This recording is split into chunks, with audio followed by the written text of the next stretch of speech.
Hello, ladies and gentlemen. This is Javier with the real Javier Novoa. And upon returning home and beginning to work upon some commonplace tasks like laundry, I began to meditate on this great book, The Meditations of Marcus Aurelius, as I have many times. And the amazing feature of this book is that it is one of those rare books that changes every time you read it, because the man who's reading it has changed. That is why a great French philosopher, whom I'm forgetting his name now, said that the Meditations of Marcus Aurelius, which was basically a spiritual journal of spiritual exercises, written in a very rigid philosophical format for his eyes only, and then published posthumously, is an eternal gospel. And it teaches the perennial philosophy and the perennial theology, which is what we teach on this channel. And that is the kernel of truth which is found in all faiths and all philosophies since the time of Hermes Trismegistus and even before that, where the essence of the teachings, the heavenly teachings to mankind, is expressed. And I was just meditating upon some of the great passages, and I came across the passage that is called the passage of the Inner Citadel. And of course, the Inner Citadel is a seminal work, a work which changed my life profoundly when I read it years ago, which is an exegesis on the Meditations of Marcus Aurelius. It explains the format, and it goes into the interpretation of certain passages, and just the whole essence and gist of the work.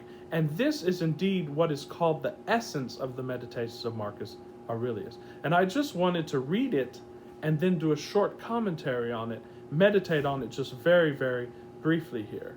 This is going to be a brief video, but I hope it's going to be hard-hitting. What Marcus Aurelius said was, "If thou art pained by any external thing, it is not this that disturbs thee, but thy own judgment about it. And it is in thy power to wipe out this judgment now. So nothing that happens to you on the outer has any power over you whatsoever." As Epictetus said to his students, they would say something like, so and so went to prison, and he would ask, anything more? And they would say nothing more, as in they were not evaluating that, and then that simply becomes an atomic fact out of the whole array of facts, just one possibility in an eternal array of possibilities, and therefore it would not emotionally affect the person unduly. But if anything, and it is in thy power to wipe out this judgment, it's in thy power not to have an evaluation. And of course the Stoics recognize that when an extreme event happened, or a very disturbing event, you would have a visceral reaction to that. You would have a feeling. But this feeling need not be evaluated in itself. And that's why on this channel, in this course, we separate thoughts and feelings which make emotions. And once you separate the feeling and stop the thought and simply focus completely on the feeling, the emotion is wiped out. Therefore, it has no effect upon your attraction. This is a very important point. It speaks nothing of your future. And then it simply becomes a part of the tapestry, and you know that it's not you, and you can simply observe that, and then it quickly dissolves. And it's what Marcus Aurelius called physical observation, where you analyze everything into its physical parts. So if I'm having a bad feeling, let's say in my solar plexus, then I can simply analyze it physically and actually look at it. Not analyze it rationally, but simply look at it as a physical happening. And therefore, it will dissolve very quickly. And you can try this and you'll see how it works. So he says, but if anything in thy own disposition gives thee pain, who hinders thee from correcting thy opinion? So who can get in the way of your changing your opinion of that? So if I have a negative emotion or pain, I can simply say, no, this is actually great. And it goes into that amor fati that we talk about on this channel, loving everything that happens to you, even loving the bad feelings and saying, this is great because it's part of my guidance and it is an opportunity for me to exercise my knowledge, exercise my virtues, and become more unconditional. And even if thou art pained because thou art not doing some particular thing which seems to thee to be right, why dost thou not rather act than complain? So if you're not doing anything that you think you need to do, why don't you take one small step to try to do that rather than complaining against yourself, why am I not doing that? And that goes into self-condemnation.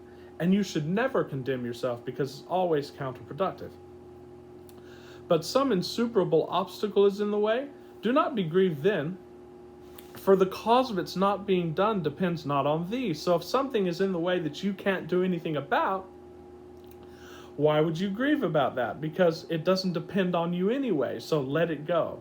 And of course, the obstacle is the way, as the great book by Ryan Holiday teaches. And we now focus upon the obstacle and focus upon breaking that down. And we give you the tools to do that also in this course. But it is not worthwhile to live if this cannot be done. Take thy departure then from life contentedly, just as he dies who is in full activity, and well pleased too with the things which are obstacles. And in this course, I know that many of the Stoics taught that suicide was a way of dealing with things. We do not teach that in this course. Rather, we see suicide as a symbol of giving up the ego and giving up attachment. So you can very simply, as opposed to doing what some of the Stoics recommended, which is taking the way out, what you can do is simply dissolve your ego and be totally present and say, you know what, I give it up. And therefore, you don't have what they call a permanent solution to a temporary problem. Because once you give that up psychologically, you're then able to, or a good idea very quickly comes to you that will enable you to get around whatever obstacle you're trying to get around. So remember that the ruling faculty is invincible. When self-collected, it is satisfied with itself if it does nothing which it does not choose to do, even if it resists from mere obstinacy. What then will it be when it forms a judgment about anything aided by reason and deliberately? Therefore, the mind which is free from passions is a citadel, for man has nothing more secure to which he can fly for refuge, and for the future be inexpugnable. He then who has not seen this is an ignorant man, but he who has seen it and does not fly to this refuge is unhappy.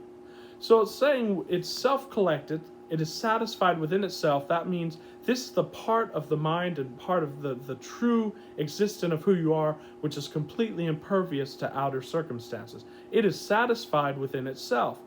And you can be satisfied when you flee to that refuge.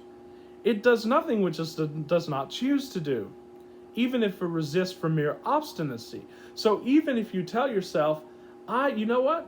I'm just not going to focus on this problem just because I don't want to, because I don't want to feel bad.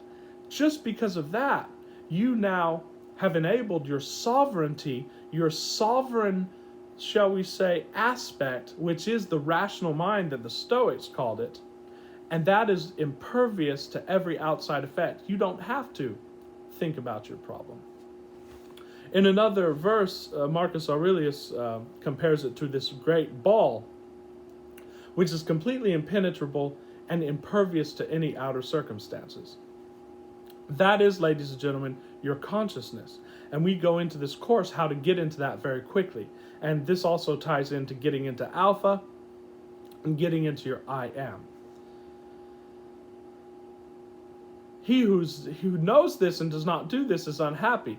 As Abraham Hicks says, we should make you sign a waiver saying there's no going back once you learn this material. Because once you learn it, you know too much. And if you don't practice that, you cannot feel good.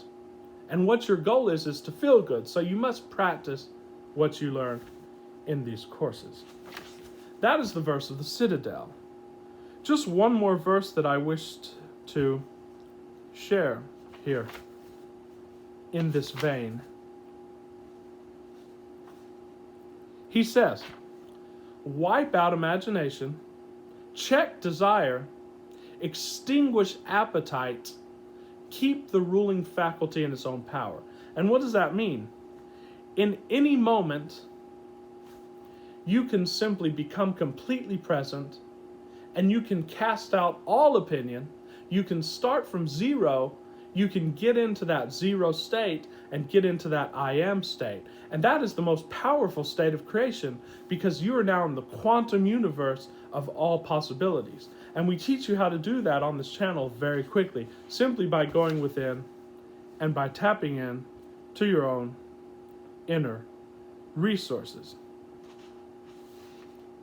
So I just wanted to share this meditation just upon these brief verses just for the sake of it might benefit somebody.